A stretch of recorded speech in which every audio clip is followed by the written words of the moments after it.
Hello my friends, and welcome to Tom's Tinkering and Adventures. So, I just got back from a scooter ride. I had to revisit the Kymco scooter project that I got a while back because it started running like garbage. And I think there was just a little something still left in the carburetor. You know, I cleaned it initially and it ran great, and then it started running bad. So I drained the fuel, got it running good. I took it out for a spin, and let me tell you, this little scooter moves. It's a 250cc Kymco. It's called a Bet and Win 250. And this scooter, well, I don't want to incriminate myself, but it is legal on any freeway that I've been on in the San Diego County area. So let's just leave it at that. This thing will go the speed limit, no problem. Now, the next thing I need to do on this scooter is just some basic maintenance. We got to do an oil change on it. Scooters have a gearbox on the back, so I need to change the gearbox oil. And I think we're also going to go ahead and flush the brake systems here, front and back brake systems. So let's get it up on the motorcycle lift in Tom's Tinkering and Adventures Global Domination Headquarters, and we'll get started on it. First thing we'll do is drain the oil. I just rode the scooter. It's nice and warm. That's your best time to do an oil change. Almost all these, this scooter's a Kymco. It's a Taiwan scooter, and most of them are very much the same. Get your drain plug on the bottom, and you got to fill right there. Really no different than changing oil on pretty much anything else. Now, we could talk about oil if you'd like, but then we could just as well talk about politics and religion as well, because oil choices are personal. I will go ahead and just let you know that you can read the manual and feel free to utilize whatever quality oil the manual calls for.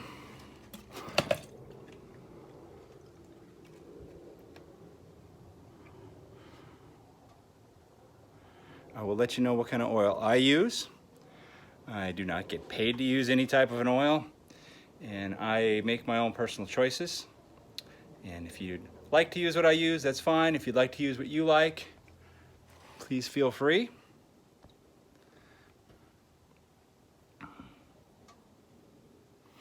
Now, the majority of these scooters do not have any sort of filtration system on them. So you generally are not going to have a spin-on filter. Now, some of the larger scooters may or may not have a spin-on filter, or they may have an access port where you have a small cartridge filter. I can't speak for every scooter out there, but the majority of these smaller ones do not. As a man who makes many mistakes, I'm generally not afraid to admit when I make mistakes. So where I drain the oil from is not actually the oil drain, but it is the oil filter. So like I said, many of these have just a small filtration system. So the actual oil drain is right there. Now, after I had already drained it from the filter location, none came out of there, because the filter location is actually lower than this. So, but if you just want to drain the oil, you can drain it here. If you want to drain the oil and check your screen filter, you do on the other side. So there you go. Mistake number one. And those of you who watch will know what I say. And I'm going to go get the manual. All right, here's our manual. Oil capacity is just under a liter. Recommended 15W40 API SGCD. So I've got 15W40, and this is rated CJ CHCI. which is newer than the CD. So you can't even get CD rated oil anymore. But it also shows my oil filter screen, shows how to reassemble it. You're supposed to check that, clean it if it's required. This one had nothing on it at all, but what I would use if I wanted to clean it is I would probably use brake cleaner or some alcohol, whatever you'd like, and then let it air dry or blow it out with the air compressor. So I am going to reassemble that, install it, install the drain plug, and add just under a quart, because 0.9 liters is just under a quart. This is 1 quart. It says right on there 946 milliliters, which is 9.4 or 0.94 liters, I'm sorry. So we'll add most of that liter, or most of that quart, I'm sorry. I'm getting my liters and quarts. Mind your liters and quarts, lads and lassies. So I'm gonna go ahead and install those drains, put this in here, and we'll move on to the gearbox oil, and I'll read the manual. Final drive gear oil. So you have 2 plugs here. I'll show you on the bike, and it holds 180 cc's, so that's not too much. So you know that about 1,000 cc's is a liter, and a liter is pretty close to a quart, so that's 1/5 of a quart. So 1/5 quart is 32 ounces. So it's not going to be a whole heck of a lot.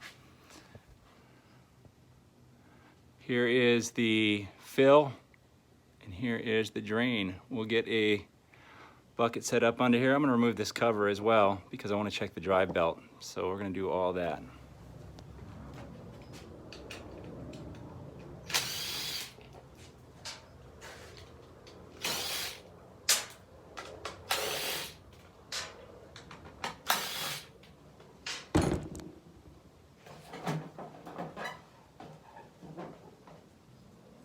Hopefully we can see these a little bit better. The oil fill and the oil drain.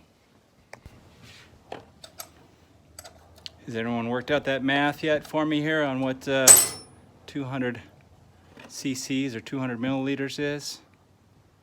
Like I said, a quart is about 32 ounces. It's pretty close to a liter. And we need 1/5 of a liter. So that's 0.2.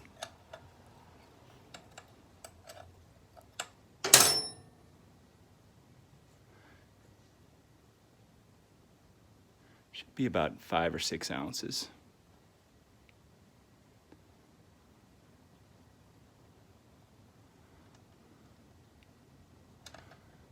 You can always Google it. Now the fact that it's coming out of this top hole tells me that it may have been overfilled.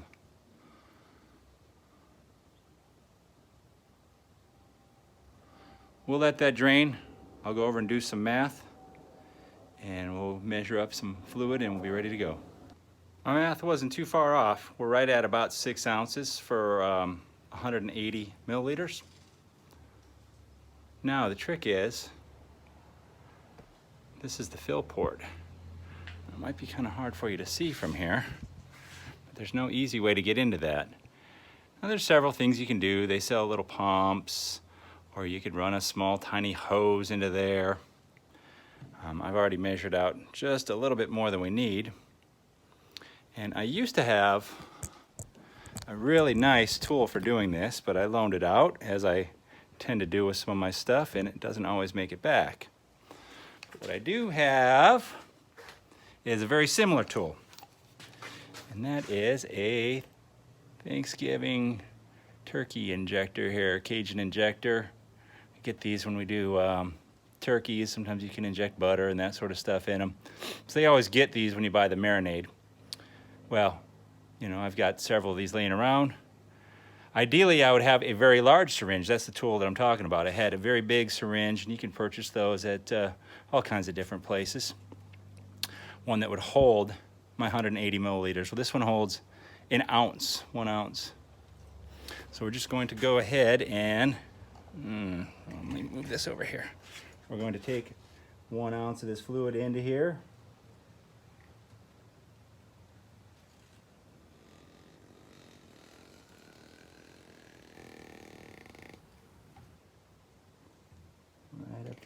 balance level. And then we're going to inject it into here, just like this. And you're gonna make a little bit of a mess, but that's okay. That's why I measured out more, because I knew it was gonna be a little bit of a mess. So with this only needing 6 ounces, of course I got 1 in there now. And I got a couple drops on my work table. So I'll continue and I'll finish that up and we'll button that up and move on to the next step of the maintenance. If you're not familiar with scooters, you may not think that this has a lot in common with this, but they do. They both have a drive belt system and they both operate very similar. If you have a newer car, you may have heard the term CVT, constant velocity transmission, and that is how a scooter operates under the same principle and the same way that the vast majority of the side-by-sides operate. I don't know how all of them do, but every one that I've seen has a drive belt system with a CVT. So I'm going to pull this cover off and we'll take a look at it there.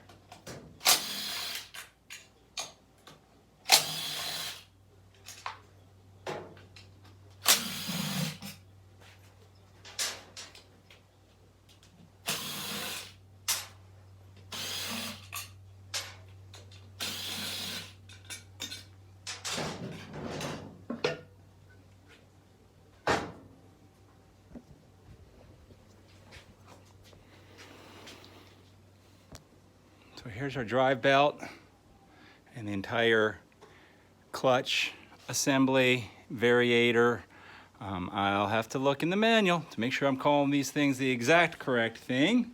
It's been a while since I've had a scooter. Well, actually, no, I guess I've had one. I haven't worked on drive belt on a scooter for a while. But what happens is as you accelerate, both this front and this rear part close or open up. So as you accelerate, this front part closes up. So when it's idling, when we're sitting there and it's not moving, this is turning here, but it shouldn't be turning the belt. Well, actually it will, but it's not engaging back here. And then as you accelerate, there is rollers in here and they go out and then they cause this thing to lock up and apply the engine force, the spinning force to the back wheel. Then as you accelerate, this front one closes up and this back one opens up and this belt changes the drive ratio.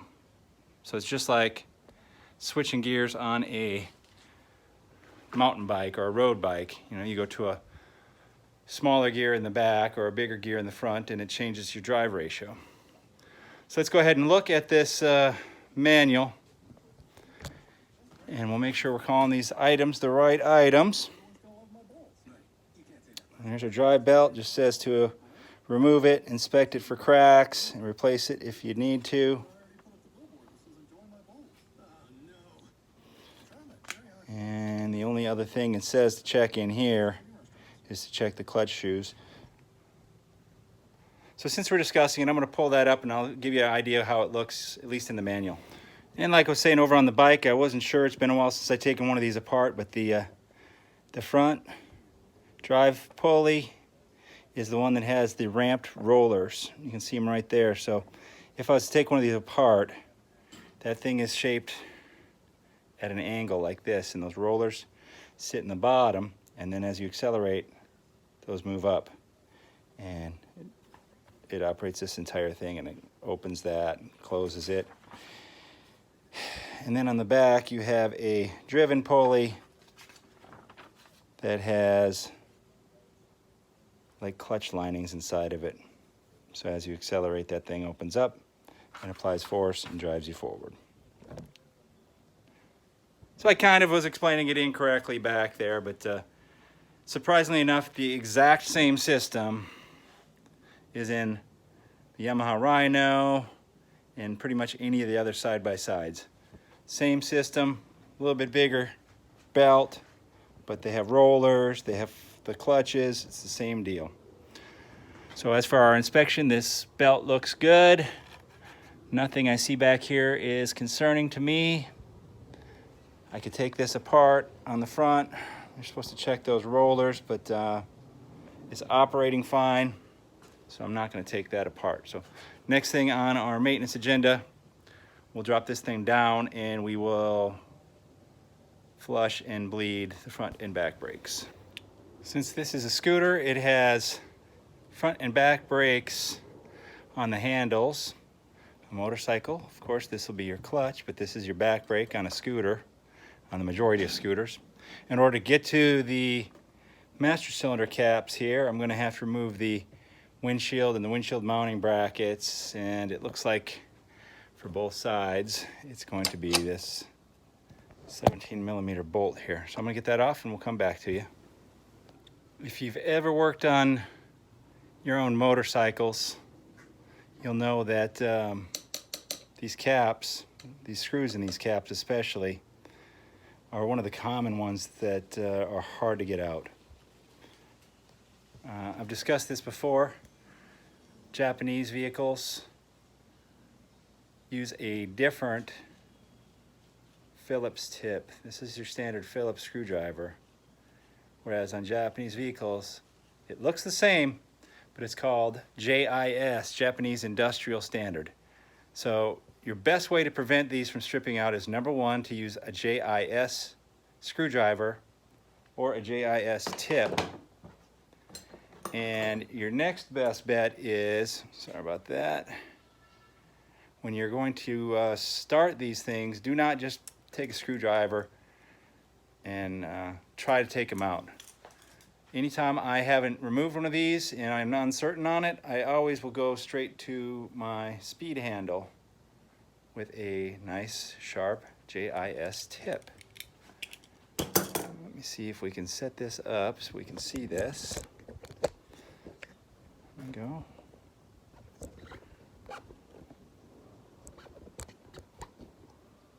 That's not too bad, I think. Now when you use a speed handle, you can push down here and you can push down here. So you're pushing down, my arm out of the way, and turning.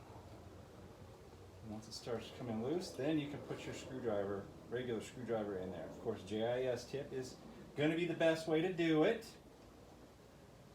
Once they're loose, you can turn them out with your finger at that point. And when you put them back in, maybe it's not a bad idea to put a little bit of anti-seize on these, because these housings are aluminum and these screws are steel, so you'll get dissimilar metal corrosion on these, which is part of the reason why they strip out as well. Now, if you get one that strips out, there's several things you can do to get them out. And we'll probably save that for another maintenance day, because I'm certain that I'm going to have a stripped out bolt or screw, as it were. And we'll show you how to get them out. Now this system is DOT or DOT3 or DOT4. They're compatible fluids. The majority of your fluids, brake fluids that you're going to be using, are DOT3 or DOT4. Some systems use DOT5 or 5.1. Make sure you look. Now I always give those a little tap before I take them off, because it just helps free them up. Now let's take a look here. Let's see, it's still not freed up. That one is, though.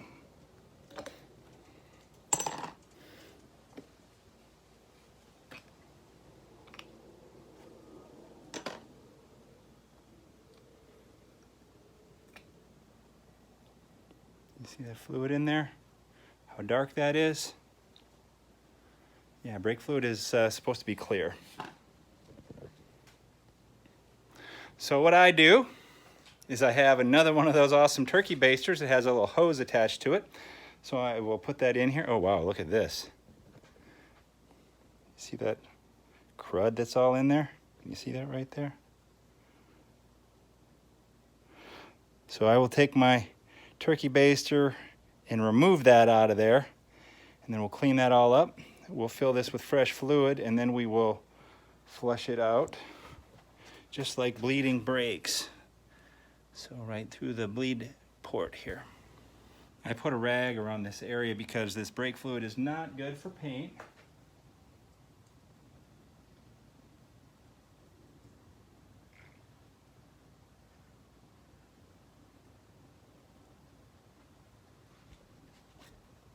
See that? That's what come out of there. So you can imagine that's in the lines all the way down to that front brake caliper. So I'm going to grab a rag, clean this out. We'll probably spray a little bit of brake cleaner in there, wipe it out, and then we'll put fresh fluid into the cylinder, and then we will bleed it. Let's see if we can go over this thing here now. I've got it cleaned out. You see that fluid? You can kind of see in there now. Not so bad like this old stuff that we took out, which is right there. Now what we're going to do is we're going to flush the entire line out. And I've got the brake bleeder right here hooked up to a hose. I got my wrench on it, so I'm going to squeeze the front brake, hold pressure on it, crack this loose, and you should be able to see, look at that awful fluid coming out of there. Can you see that? And now I'm going to release the front brake, squeeze it, come back down here, crack this open, and more awful fluid coming out. So you hold the front brake, close this, release the lever, and just do that till you get clean fluid coming out down there. Now while you're doing this, you have to make sure you're also staying on top of this fluid level. So usually what I'll do is I'll probably pump this about 3 or 4, that was 2, so probably 2 more times, 4 times, then I'll check this, top it off, and then keep going until clean fluid comes out down there. And I'll be doing the exact same thing for this rear one. Take this cover off, clean that reservoir, fill it up with clean fluid, pump it. Now the only problem with this one is it's way back here. This is where it pays off to have a friend.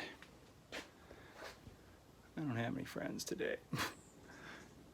But we'll see what we can come up with on that. Let me get this front one done and we'll see.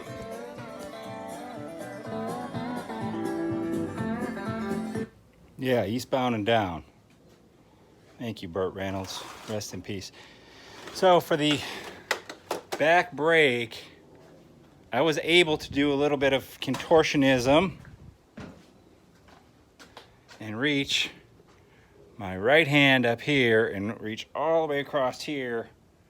And I could reach, let's see, there it is. I could reach that. If anyone came in the garage and saw me doing it, they probably thought I looked like a, I don't know what I look like. Pretzel? Idiot? Idiot pretzel? One of those. But if you have a situation like that, you can pick yourself up one of these bleeders, brake bleeders. And what you can do is you hook this whole thing up, and there's instructions in here, and you know how I am about reading instructions. If you haven't already noticed on this, but anyway, this thing will build up some vacuum, and you hook this. One of these other videos I do, I'll show you all how to use it, but these things are invaluable if you're working in the garage by yourself, trying to bleed brakes. It's a lifesaver, but in this situation, it was just as easy to just reach over and do it the way I did it. So I have got the back brake bled, installed the cap. I'm gonna go ahead and put the mirrors and the windshield back on, and that'll about do it today for Scooter Maintenance 101. So hopefully you learned something. Hopefully I learned something. Once again, read the manual. I don't know how many times I say it to the camera, but I get a little bit excited. I'm putting some stuff away while I'm on camera here. Get a little bit excited about working on stuff. And when you read the manual, it helps. So thank you very much for watching. Get out there and find your adventure. Adios.